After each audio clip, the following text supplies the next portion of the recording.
नमस्कार, नम्रताज रेसिपीमध्ये आपले खूप खूप स्वागत. आज आपण बनवणार आहोत दलियाची आंबोळी आणि त्याबरोबर खाल्ली जाणारी चटणी.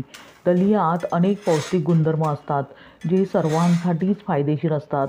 खास करून डायबिटीज पेशंटसाठी दलिया फारच फायदेशीर आहे. दलियात कॉम्प्लेक्स कार्बोहायड्रेट्स असतात, यामुळे रक्तातील साखरेची पातळी नियंत्रित राहण्यास मदत होते.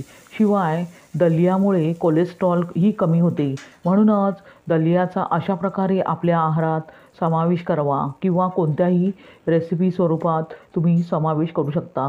रेसिपी नेहमीप्रमाणे साधी, सोपी, सुटसुटीत अशी आहेच. तेव्हा व्हिडिओ अगदी शेवटपर्यंत पहा आणि मुख्य म्हणजे नम्रताज रेसिपीला सबस्क्राईब करा. अगदी निःशुल्क आहे आणि सोबतचे बेल आयकॉनही प्रेस करा, म्हणजे मी जे नवनवीन व्हिडिओ बनवेन त्याचे नोटिफिकेशन तुमच्यापर्यंत पोहोचेल. लाईक करा आणि आपल्या मित्रमैत्रिणींना शेअर करा. चला तर मग जास्त वेळ न घालवता आता आपण रेसिपीला सुरुवात करूया. दलिया म्हणजे लापशीचा रवा. इथे आपल्याला दलियाची आंबोळी बनवण्यासाठी सर्व साहित्य 3 ते 4 तास अगदी व्यवस्थित भिजवून घ्यायचे आहे. त्यासाठी इथे मी एक पातेले घेतले आहे. त्यात 3 वाट्या दलिया घालूया. इथे मी सर्वात बारीक असतो तो दलिया घेतला आहे. कोणत्याही किराणा दुकानात दलिया अगदी सहज उपलब्ध असतो. आता 3 वाट्या दलिया घातल्यावर आपल्याला एक एक करून जिन्नस त्यामध्ये ॲड करायचे आहे. त्यामध्ये प्रथम आपण 1 वाटी उडदाची डाळ घालूया. त्यानंतर त्यात आपण 2 मोठे चमचे मेथी ॲड करूया. इथे मी 2 मोठे चमचे मेथी घेतली आहे. तुम्ही 1 चमचा मेथी इथे वापरू शकता.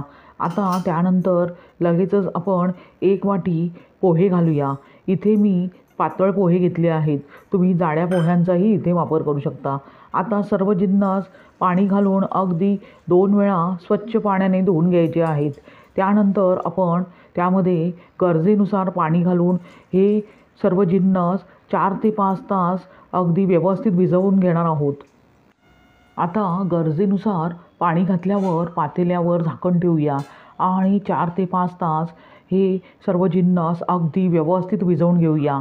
साधारणतः 4 ते 5 तासानंतर आपण पाहू शकता सर्व जिन्नस अगदी व्यवस्थित भिजले गेले आहेत. आता ते आपण मिक्सरमध्ये घालून अगदी बारीकसर अशी त्याची पेस्ट तयार करून घेणार आहोत. म्हणजेच आंबोळीचे मिश्रण तयार करून घेणार आहोत. त्यासाठी एका मिक्सरच्या भांड्यात भिजवून घेतलेले जे जिन्नस आहेत ते अशा प्रकारे थोडे थोडे करून त्यामध्ये घालायचे आहे आणि वाटताना भिजवताना जे आपण पाणी वापरले होते तेच पाणी त्यात घालायचे आहे आणि मिक्सरच्या भांड्याचे झाकण लावून अगदी बारीक अशी पेस्ट तयार करून घ्यायची आहे. आपण पाहू शकता मी भिजवून घेतलेले जिन्नस अशा प्रकारे वाटून घेतले आहेत. पण अजून हे थोडेसे जाडसर वाटत आहे. त्यामुळे अजून आपल्याला साधारणतः 1 मिनिटभर हे मिश्रण फिरवून घ्यायचे आहे. आपण पाहू शकता अशा प्रकारे अगदी बारीकसर अशी पेस्ट तयार करून घ्यायची आहे. ती आता आपण एका कुकरमध्ये काढून घेऊया. इथे मी कुकरचा वापर करत आहे. तुम्ही कोणतेही मोठे पातेले इथे वापरू शकता. दुसरी ही बॅच मी अगदी व्यवस्थितपणे वाटून घेतली आहे.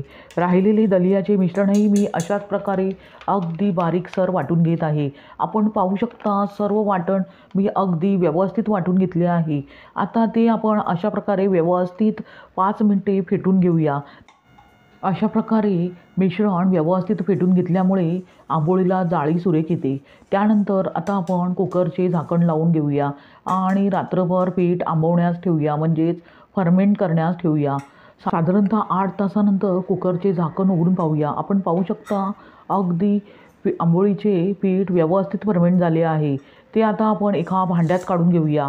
आंबोळीचे मिश्रण भांड्यात काढून घेतल्यावर त्यात आता आपण चवीनुसार मीठ घालूया आणि मिश्रण अगदी व्यवस्थित एकाच दिशेने एकजीव करून घेऊया. मिश्रण व्यवस्थित एकजीव झाल्यावर लगेचच आता आपण आंबोळी बनवायला घेऊया. त्यासाठी इथे मी गॅसवर एक बिडाचे भांडे ठेवले आहे. तुम्ही कोणतेही पॅन इथे वापरू शकता. आता ब्रशने तेल पॅनला अगदी एकसारखे व्यवस्थित लावून घेऊया. त्यानंतर जे आपण आंबोळीचे मिश्रण तयार करून घेतले आहे ते अशा प्रकारे अगदी व्यवस्थित मिक्स करून घेतल्यावर अगदी हलक्या हाताने पॅनवर पसरवून घ्यायचे आहे. आंबोळी ही थोडीशी जाडसर असते. आंबोळी तुम्हाला कितपत पातळसर किंवा जाडसर हवी आहे त्याप्रमाणे इथे मिश्रण तुम्ही अगदी हलगर्जीपणे पसरवून घेऊ शकता. आता पॅनवर आपण झाकण ठेवूया आणि गॅसची फ्लेम मीडियम ठेवून एक साईडने आपल्याला आंबोळी अगदी खरपूस भाजून घ्यायची आहे. वरची बाजू अगदी व्यवस्थित सुकून घेतल्यावर आपल्याला पॅनवरचे झाकण काढायचे आहे आणि अशा प्रकारे सुरीने आंबोळीच्या कड्या अगदी व्यवस्थित सोडवून घ्यायच्या आहे. त्यानंतर कलत्याने आंबोळी अगदी व्यवस्थित हलक्या हाताने पलटून घ्यायची आहे. आपण पाहू शकता आंबोळीला रंगही सुरेख आला आहे आणि जाळी अगदी परफेक्ट सुटली आहे. अशाच प्रकारे दुसरीही बाजू अगदी खरपूस भाजून घेऊया. अशा प्रकारे अजून मी तुम्हाला एक आंबोळी बनवून दाखवत आहे. त्यासाठी पुन्हा पॅनला ब्रशने तेल लावून अगदी एकसारखे तेल लावून घ्यायचे आहे. त्यानंतर आंबोळीचे जे मिश्रण आहे ते व्यवस्थित मिक्स करून अशा प्रकारे अगदी हलक्या हाताने पॅनवर आंबोळीचे मिश्रण पसरवून घ्यायचे आहे.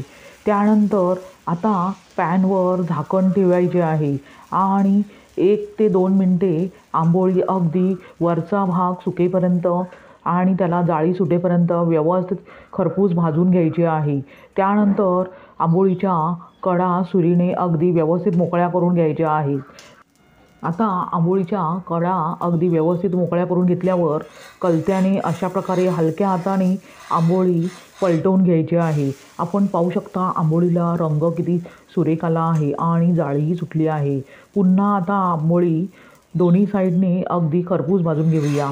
आपण पाहू शकता किती आंबोळी अगदी परफेक्ट अशी तयार झाली आहे. ती आता आपण एका प्लेटमध्ये काढून घेऊया. अशाच प्रकारे राहिलेल्या आंबोळ्या मी बनवून घेत आहे. आता आंबोळीबरोबर खाल्ली जाणारी चटणी बनवून घेऊया. त्यासाठी एका मिक्सरच्या भांड्यात 1 वाटी डाळवे घालूया. डाळवे म्हणजे फुटाण्याची डाळ म्हणजेच रोस्टेड चणा डाळ. त्यानंतर एक एक करून जिन्नस आपण त्यामध्ये ॲड करणार आहोत. त्यामध्ये सर्वप्रथम आपण मुठभर कोथिंबीर आणि 3 ते 4 हिरव्या मिरच्या घालूया. हिरव्या मिरच्यांचे प्रमाण तुम्ही तुमच्या आवडीनुसार इथे कमी जास्त करू शकता. त्यानंतर त्यात अर्धा इंच आले घालून आवश्यकतेनुसार पाणी घालायचे आहे. तुम्हाला कितपत चटणी पातळसर किंवा जाडसर हवी आहे त्याप्रमाणे इथे पाण्याचे प्रमाण वाढवायचे किंवा कमी करायचे आहे. आणि त्यानंतर चवीनुसार त्यामध्ये मीठ ॲड करून आपण मिक्सरच्या भांड्याचे झाकण लावूया आणि अगदी बारीकसर अशी पेस्ट तयार करून घेऊया. म्हणजे आंबोळीबरोबर खाल्ली जाणारी चटणी तयार होईल. आपण पाहू शकता अशा प्रकारे अगदी बारीकसर अशी चटणी वाटून घ्यायची आहे. ती आता आपण एका बाउलमध्ये काढून घेऊया. त्यानंतर त्यावर मोहरी, जिरे, हिंग आणि कढीपत्त्याची चुरचुरीत अशी फोडणी घालूया आणि चमच्याने चटणी अगदी व्यवस्थित एकजीव करून घेऊया. अशा प्रकारे तयार झाली आंबोळीबरोबर खाल्ली जाणारी चविष्ट चटपटीत अशी चटणी. आता लगेचच गरमागरम आंबोळी आणि चटणी सर्व करूया. अशा प्रकारे तयार झाली पौष्टिकतेने परिपूर्ण, मऊ लुसलुशीत, खायला तितकीच चविष्ट अशी दलियाची आंबोळी आणि चटणी. ही आंबोळी डायबिटिक्स पेशंटसाठी फारच उपयुक्त आहे किंवा कोलेस्ट्रॉल ज्यांना कमी करायचं आहे त्याच्यासाठीही ही आंबोळी फारच फायदेशीर आहे.